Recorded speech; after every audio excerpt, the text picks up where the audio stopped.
Isang dalaga ang pinalit ng matandang Donya sa kanyang apo para ipakasal sa isang gwapong bilyonaryo.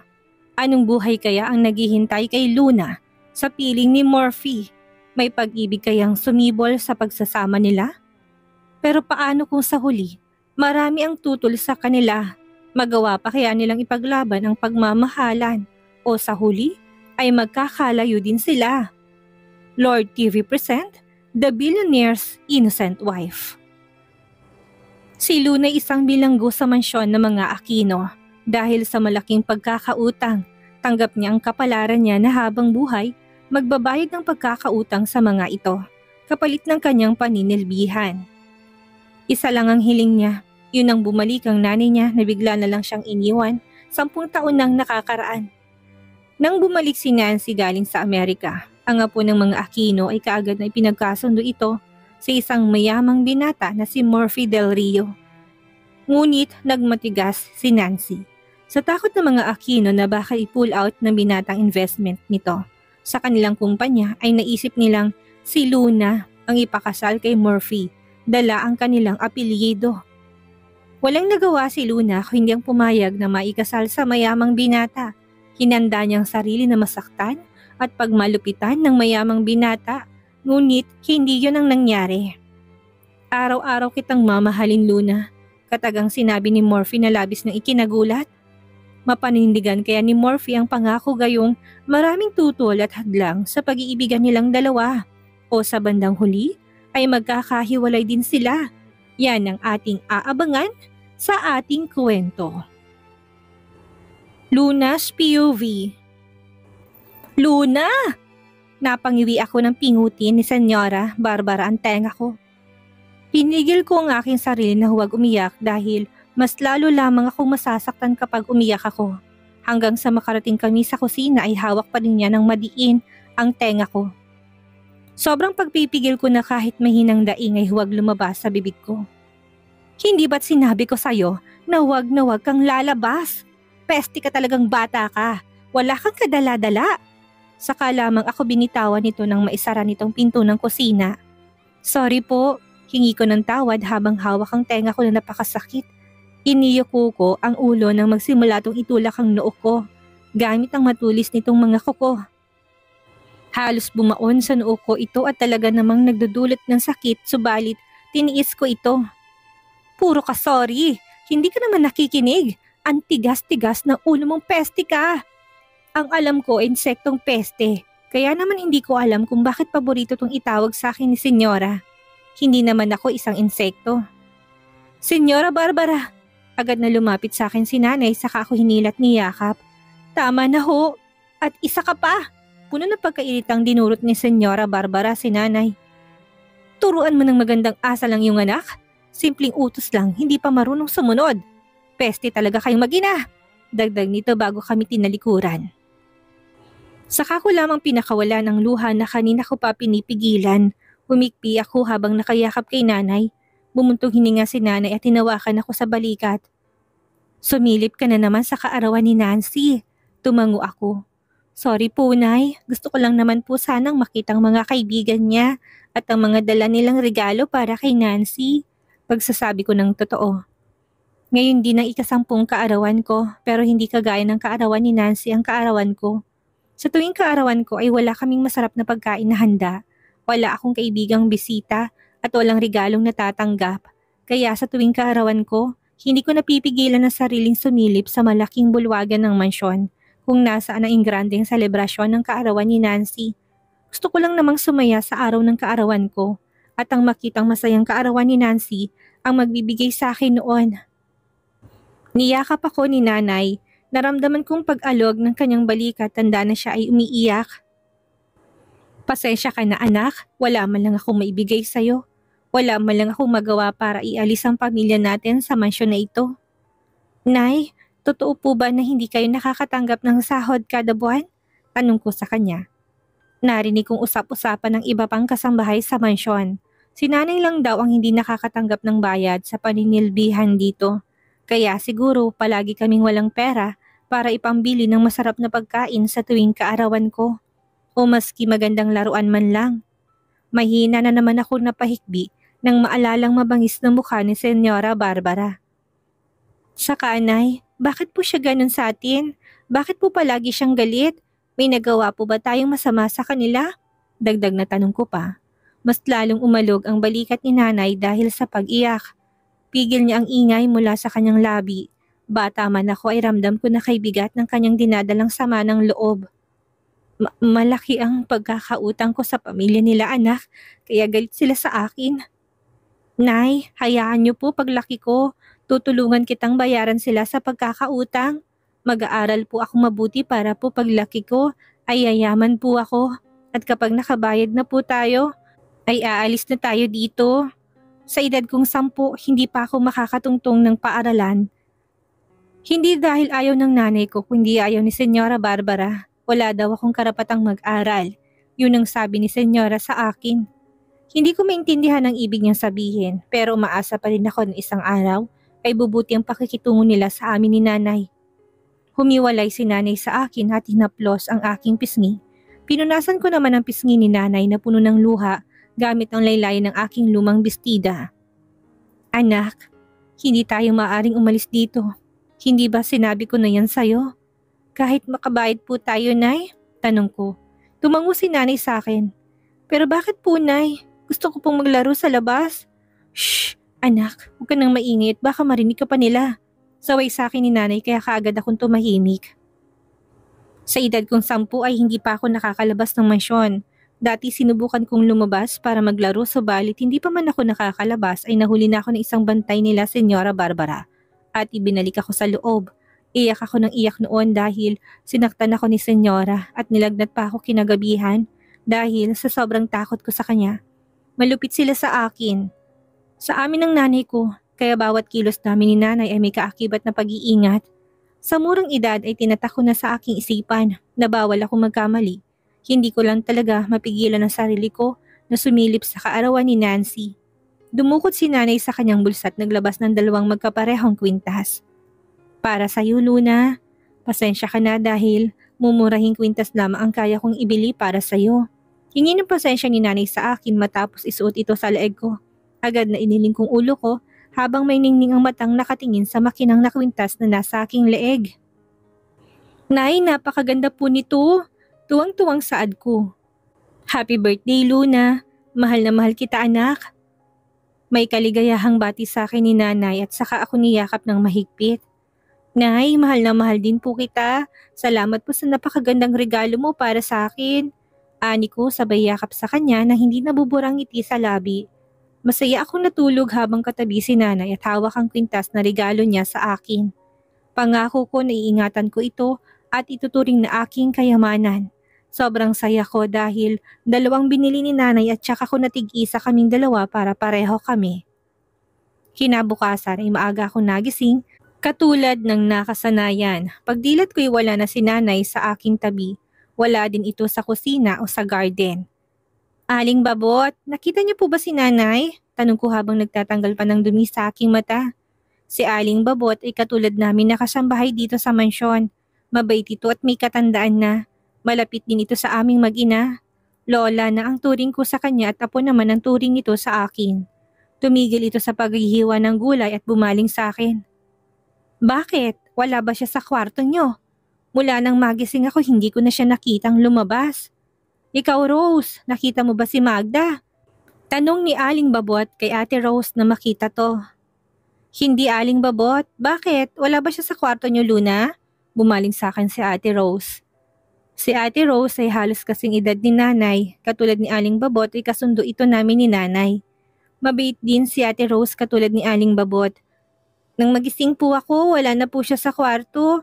Kaya akala ko po nandito na siya at nagsisimula na magtrabaho. Sagot ko. Nakita ko na dumaan ang pagtataka sa mukha ni Aling Babot at Ate Rose. Palagi nagbibilin si Nanay sa mga ito na bantayan ako sa tuwing lalabas kaya nagtataka ang mga to na hindi nagpaalam si Nanay sa kanila.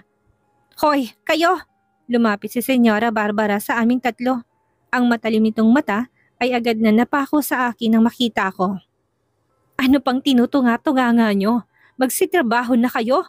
Ang aga-aga, puro kayo sismisan.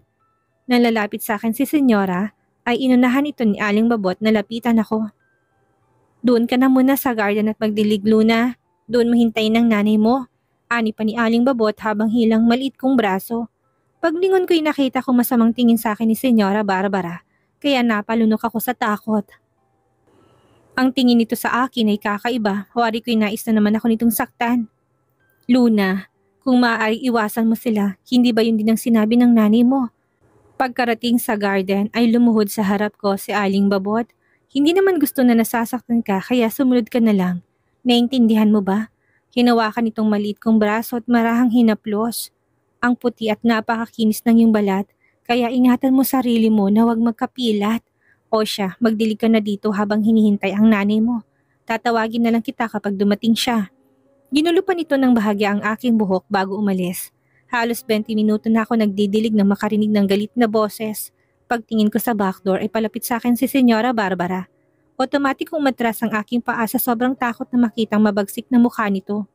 Ang mga mata nito ay nag-aapoy sa galit na nakatingin sa akin. Nasaan ang nanay mo?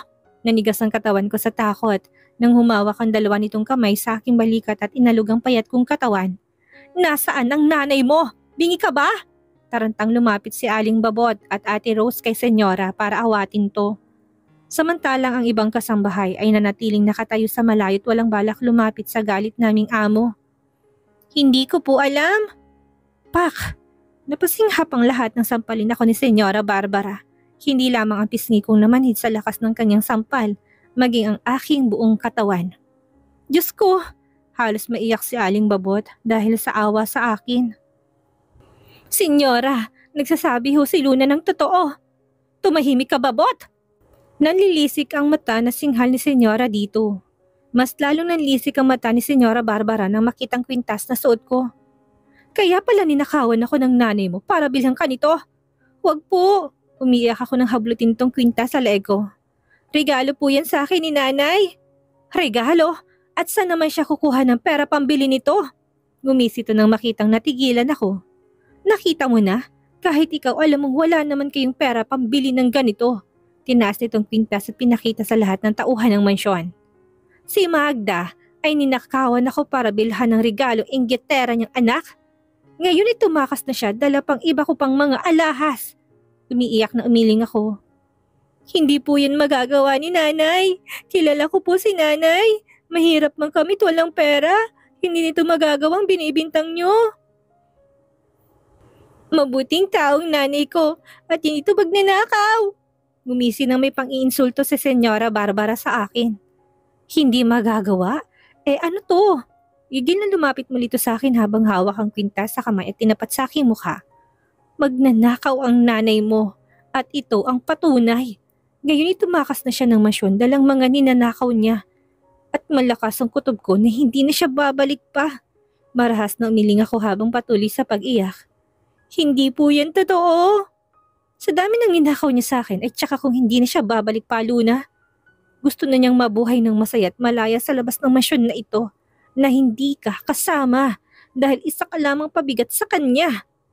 Babalik po si nanay. Hindi niya po ako iiwan. Ang malakas na palahaw ko sa mansyon ang umalingaw-ngaw sa buong paligid. Sa murang edad ay tumatak na sa aking isip ang lahat ng mga sinabi nito. Hinding-hindi ko makakalimutan ang araw na nawala na parang bula si nanay. Miss na miss ko na si nanay. Walang gabing hindi ako umiiyak at naiisip siya. Sobra akong nangungulila sa kanya.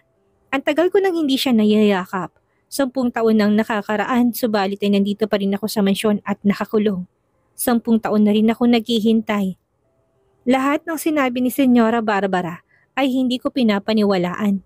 Kilala ko si nanay. Alam ko na hindi niya ako iiwan ng walang dahilan. Abala ang lahat sa loob ng mansyon dahil ngayong araw, ang dating ni Nancy galing ng Amerika. 10 taon na magmula nang umalis ito sa mansyon. Naalala ko noong nawala si nanay ay agad na umalis din si Nancy patungo sa ibang bansa pagkalipas lamang ng 2 araw. Luna, dalian mo dyan at tulungan mo ko maghiwa ng mga to.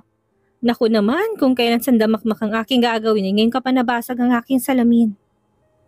Tawag ni Aling Babot sa akin habang nirereklamong nangyari sa salamin nito. Pagkatapos ko magdilig ng mga bulaklak at alisin ng mga sobrang damo, ay nagtungo agad ako sa kusina para tulungan si Aling Babot. Ang daming lulutuin ngayon, parang may piyesta. Lahat kami ay may kanya-kanyang ginagawa ngayon. Ang iba ay nasa kwarto sa itaas upang linisin ang kwarto ni Nancy. Dahil ang gusto ni Senyora ay malinis ang lahat sa pag-uwi ng kanyang nag-iisang apo. Ang iba ay nasa sala para alisin maski gatuldok na alikabok. Ang iba ay nasa garahe. Basta lahat ay nagkalat sa malaking mansyon at abala sa kani-kanyang ginagawa. Ano na kayang itsura ni Senyorita Nancy? Mas lalo kaya siyang gumanda ngayon? Mahinang boses na tanong ni Ate Rose na kadarating lang galing ng dining area. Siyempre naman Ate Rose, tsak na mas gumanda siya ngayon, lalo na't ibang klima sa ibang bansa kumpara sa ating bansa. Ani ko, bakit ikaw? Wala ka naman sa ibang bansa pero bakit ang ganda-ganda mo? Dinaan ko na lang sa ngiti ang papuri sa akin ni Aling Babot. Sanay na ako na palaging pinupuri niya, bata pa lamang ako. Aling Babot naman, kanino pa ba magmamana si Luna kung hindi sa kanyang magandang ina? Tumatawang sabi pa ni Ate Rose. Sa bagay, tama ka Rose, kamukhang kamukha niya si Magda. Mag-ina nga silang dalawa. Natigilan silang dalawa na makitang tahimik akong bigla. Hindi ko na magawang ngumiti na mabanggit ng mga ito si nanay. Hanggang ngayon ay nasasaktan ako kapag naalala ko siya. Kasalanan mo to Rose. Masyado kang madaldal. Mahinang hinampas ni Aling Babot si Ate Rose sa balikat. Aray naman Aling Babot. Heto na nga at tatahimik na ako. Pinagdikit pa ni Ate Rose ang mga labi. Hanggang sa matapos kami sa paghihiwa-hiwa ay wala na nagsalita pa. Nang matapos magluto si Aling Babot ay tinulungan ko si Ate Rose na dalhin ng mga pagkain sa malawak na dining area ng mansyon. Madali lang bawat kilos ko dahil baka maabutan ako ni na Senyor Pablo at ng mag-asawang sina Ma'am Lourdes at Sir Benjamin. Luna, kumuha ka na ng 6 na wine sa wine storage room at dalhin mo dito. Kunin mo yung nasa ibabaw ng counter dahil yun ang gusto ni Senyora Barbara. Utos ni Aling Babot. Agad akong tumalima sa utos at nagtungo sa wine storage room kung nasa ng iba't ibang klase ng alak. Lahat ng naroon ay alam kong mamahalin, kaya ingat na ingat ang aking galaw na hindi makabasag. Sigurado ako na malilintikan ako sa oras na makabasag ako ng kahit isa lamang sa mga ito. Nilagay ko sa dala kong 6 na wine sa isang rose gold metal drinks trolley pushcart at saka lumabas na. Malapit na ako sa dining area nang harangin ako ni Ate Rose. Ako na magdadala niyan, Luna. Bumalik ka na sa kusina. Tarantang sambit nito at saka kinuhang dala ko. I'm glad you came back po. Natigilan ako sa pag-alis nang marinig ang masayang boses ni Senyora Barbara. Kung ganoon ay dumating na si Nancy. Dala ng kuryosidad ko ay dahan-dahan ako naglakad para sumilip sa pamilya nila. Subalit hindi pa man ako nakakasilip sa mga ito. Ay nahila na ako ni Ate Rose palayo doon. Ano bang ginagawa mo Luna? Marinitong tanong. Alam mo naman na bawal ka nilang makita hindi ba? Luna, ilang beses ba namin nasasabihin sa'yo na sumunod ka na lamang sa mga sinasabi namin? Para sa'yo yun at hindi sa amin. Maging sa Aling Babot ay pinagalitan na rin ako nang magsumbong dito si Ate Rose kaya nagyuko na lamang ako ng ulo. Gusto ko makita si Nancy. Yun lang naman ang gusto ko, wala ng iba. Tumingin ako kay Aling Babot nang guluhin niya ang buhok ko. Mahal ka namin kaya sana hindi mo masamain ang sinasabi namin sa'yo. Nanikip ang dibdib ko at nagsimulang mamula ang aking mata. Tuluyan na ako naiyak. Yumakap silang dalawa sa akin. Ganito sila sa akin simula nang mawala si nanay. Sila ang tumayong magulang ko at nagpoprotekta sa akin mula sa mga Aquino. Ang tangkad mo na Luna, abay para kang isang modelo. Hindi ka naman mana sa nanay mo. Aray ko, daing ni Aling Babot at binaba ng mga pang nakatingkayad pala. Nangawit ang mga binti nito. Tumawa si Ate Rose. Malaki na si Luna, Aling Babot. Tigilan niyo ng paggulo sa kanyang buhok para hindi ka na tumingkayad pa. Pinapahirapan mo lang sarili mo eh. Dito sa mansyon, ako ang pinakamatangkad sa mga babae.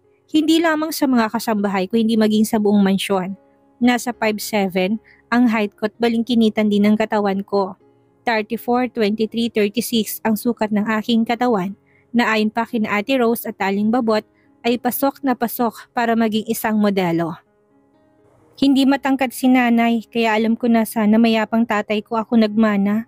Hindi ko na nasilayan ng tatay ko dahil na mayapan nito, sanggol pa lamang ako. Tangkad lang ang nakuha ko sa tatay ko. Pero ang buong mukha ko ay kay nanay na lahat. Mula sa maliit na mukha, matangos na ilong, Bilugang mata na may malantik na pilik mata, maliit at mapulang labi, tuwid at itim na buhok at ang aking kulay gatas na balat. Kaming tatlo ay natigilan nang makarinig na malakas na sigaw. Sa lakas noon ay umabot yon hanggang sa amin sa kusina. Agad na lumabas ng kusina sina Aling Babot at Ate Rose para makiusisa. Dala ng kuryosidad ay dahan-dahan akong sumunod sa mga to. Umawang ang aking labi nang makita si Nancy. Napakaganda nito sa kabila ng pagiging morena. Mahaba ang buhok nito na natural ang pagkakakulot sa dulo. May pagkasingkit ang mata, matangos ang ilong, mapula ang manipis na labi at katulad ko'y matangkad din ito. Pinauwi niyo lang ba ako dahil kailangan niyo na magsasalba sa mga negosyo niyo? Galit si Nancy na nakatingin kay Senyora Barbara. Sa mahabang panahon na paninilbihan sa mansyon ng mga Aquino, ay ngayon ko lamang nakita na tumingin si Nancy ng puno ng galit kay Senyora Barbara. Sa pagkakatanda ko noon ay malambing, magalang at palangiti si Nancy pagdating sa kanyang lola. Pero ngayon ay wala siyang makitang saya sa mata ni Nancy. Walang galang! Galit na tumayo ang senyor at binagsak ang kamao sa ibabaw ng malaki at mahabang mesa. Sabay pa kaming tatlo ni na Ate Rose at Aling Babot na napapitlag sa gulat. Bihira lamang magsalita ang senyor, subalit nakakatakot to. Kaya sa loob ng mansyon ay iniiwasan ko na wag itong makasalubong dahil sa takot na baka mas malupit pa ang gawin nito sa akin kaysa sa asawa nitong si Senyora Barbara. Hindi ako papayag na ipakasal niyo sa lalaking hindi ko mahal. Wala kayong karapatang pilitin ako sa bagay na hindi ko gusto. Kaming tatlo ay napasinghap nang lumapit kay Nancy. Ang senyor at sampalin nito, maging si Nancy hindi makapaniwalang nakatingin sa kanyang lolo habang may luha sa mata. Hindi nito akalain na pagbubuhatan ito ng kamay ng senyor na mahal ito. Huwag na huwag mong sigawan ang iyong lola. Ganyan bang natutunan mo sa ibang bansa? Galit na bulyaw ng senyor kay Nancy na ngayon ay humihikbi na. Tama na Pablo! Lumapit ang senyora kay Nancy upang yakapin ito. Subalit umiiyak na tumakbo si Nancy at iniwan ang mga ito. Nakita mo na kung paano pinalaki ang batang yan? Walang galang! Swail! Nagtataas baba ang dibdib sa galit na wika ng senyor habang nakaturo sa tumatakbong si Nancy. Pasensyahan na natin siya. Pagod siya galing sa biyahe kaya ganyan ang reaksyon niya. Maiintindihan din tayo ni Nancy. Sa ngayon ay hintayin natin siya na makapagpahinga. Ani ni Senyora Barbara habang inihimas ang likuran ng asawa para pakalmahin ito. Mommy, sana'y hinintay niyo na muna kasi na makapagpahinga si Nancy bago sinabi sa kanyang tungkol sa arranged marriage na yan. Kahit sino ay iinit ang ulo dahil sa ginawa mo. Palagi na lang kasi kayong nangingialam sa buhay ng lahat ng tao dito sa bahay. Sabat naman ni Ma'am Lourdes, ang anak ni Senyora Barbara at Senyor Pablo. Ma'am ang tawag namin sa kanya dahil yun ang gusto niyang itawag namin sa kanya at Sir Benjamin naman sa asawa nito. Hinawakan ni Sir Benjamin ang kamay ni Ma'am Lourdes para iparating dito na huwag nang gumatong sa init ng ulo ng magulang nito. Galit na bumaling ang senyor sa anak. Isa ka pa, masyadong matulis ang tabas ng dila mo. Baka nakakalimutan mo na kami ang magulang mo. Hindi ba dapat ay pagtuunan mo ng pansin ang pagkakaroon ng sariling anak? Ang tanda mo na subalit hindi mo kami mabigyan ng lalaking apo. Namumulang mukha sa galit na tumayo si Ma'am Lourdes at nagtaas baba na rin ng dibdib sa galit. Para ano? Para madagdagan ang gagamitin niyo sa pamamahay na ito? Han, hinawakan ni Sir Benjamin sa balikat si Ma'am Lourdes. Tama na. Hindi pinakinggan ni Ma'am Lourdes ang asawa. Nakatingin ito ngayon sa ina't ama na puno ng puot. Hindi ako kailan mapapayag na magaya sa nangyari kay kuya. Kayong dahilan kung bakit siya namatay at hindi naging masaya. Kayo ang pumatay sa kanya at nagawa niyo pang isisi sa iba? Slap! Para kaming nanonood ng telenovela sa mga nakikita namin ngayon. Sinampal ni Senyor Pablo si Ma'am Lourdes. Agad na hinila ni Sir Benjamin si Ma'am Lourdes at tinago nito sa likod nito para protektahan sa biyan ng lalaki. Si Senyora Barbara naman ay humahagulhol ng iyak. Wag na wag mong mababanggit ang walang kwenta mong kapatid. Pareho kayong dalawang suwail. Wala kayong mga utang na loob. Wika ng senyor sa galit na tinig. Dinuro ng senyor si Sir Benjamin. Kung hindi mo pinakasalan ng lalaking yan, hindi sasaluhin ng kuya mong dapat na para sa'yo. Tama na Pablo. Awat ni Senyora Barbara. Huwag na nating pag-usapan ng bagay na yan. Galit na sumabat si Ma'am Lourdes habang hawak ang pisngi. Bakit hindi, Mommy? Ayaw niyong maalalang hindi lang buhay ni Kuya ang sinira niyo? Gusto niyo akong ipakasal sa matandang mayaman para lamang mapanatili ang yaman niyo? Tapos nang hindi ako pumayag, ginawa niyong lahat para guluhin ang tahimik na buhay ni Kuya. Tama na! Malakas na bulyaw ni Senyora sa anak na si Madam Lourdes. Napatiimbagang si Sir Benjamin habang yakap na ngayon si Ma'am Lourdes na umiiyak. Han, tama na. Umakyat na lang tayo sa kwarto nang humupang galit ni na Mommy at Daddy. Inakay ni Sir Benjamin si Ma'am Lourdes na umiiyak pa rin sa nangyaring sagutan laban sa magulang. Nabigla ako nang hilahin ako sa magkabilang braso ni Aling Babot at Ate Rose hanggang sa kusina. Ang kulit mo talaga, Luna. Paano ko nakita ka ni Senyor at Senyora? Baka nabaling sa yung init ng ulo ng mga yon. Mahina pa akong hinampas ni Aling Babot sa braso dahil sa inis sa akin. Mabuti na lang at hindi nila tayo nakita. Ang tagal na rin ang huling nakita ko silang nag-awi ng ganyan. Dagdag pa ni Aling Babot, nais pala nilang ipakasal si Nancy. Ani ko nang maalalang pinagsimulan ng lahat kanina. Tumangot-tango si Aling Babot at mahinang bumulong sa amin ni Ate Rose. Ganyan din ang ginawa nila kay Senyorito Peter. Nakipagtanan niya si Ma'am Lourdes noon dahil ayaw niyang maikasal sa matandang mayaman na gusto nila senyora para sa kanya. Dahil lamang gusto nila na maisalbang kumpanya. Tahimik lang kaming nakikinig ni Ate Rose kay Aling Babot. Matagal na ito sa mansyon kaya marami itong alam. Nang hindi nila mahanap si Ma'am Lourdes, hinanap nila si Senyorito Peter para itong ipakasal sa babaeng hindi nito mahal. Teka, ibig bang sabihin wala dito si Senyorito Peter sa mansyon? Tanong ni Ate Rose. Luminga muna sa paligid si Aling Babot para tiyaking walang tao. Nauna nang lumayas dito noon si Senyorito Peter dahil nakipagtanan sa babaeng mahal niya. Hindi niya rin gustong hawakan sa leeg ng kanyang magulang. Pagkukwento pa ni Aling Babot sa mas mahinang boses. Bumalat ay biglang lungkot sa mukha nito at muling nagsalita. Ang kaso lang ay namatay si Senyorito Peter ng maaga. Bata pa lang si Nancy noong dalhin siya dito ng mag-asawang sina Senyora Barbara at Senyor Pablo. Wala na ring ina si Senyorita Nancy dahil maaga din raw itong namatay. Kawawa naman pala si Senyorita Nancy. Hindi man lang niya nakita ang nanay niya.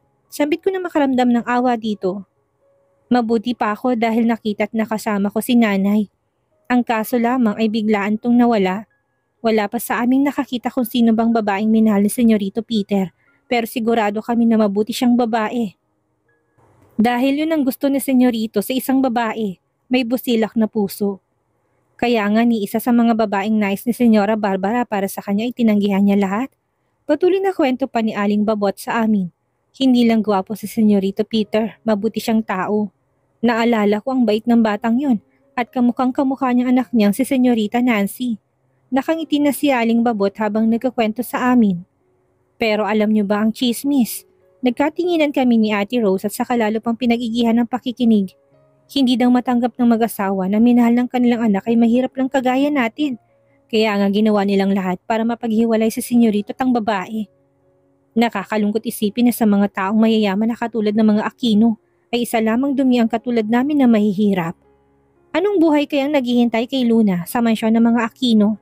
At dahil sa pagtanggi ni Nancy sa kasal, dito kaya'y magsisimula na muling magulo ang buhay ni Luna. At nasaan na kaya ang kanyang ina? Yan ang ating aalamin sa susunod nating kabanata.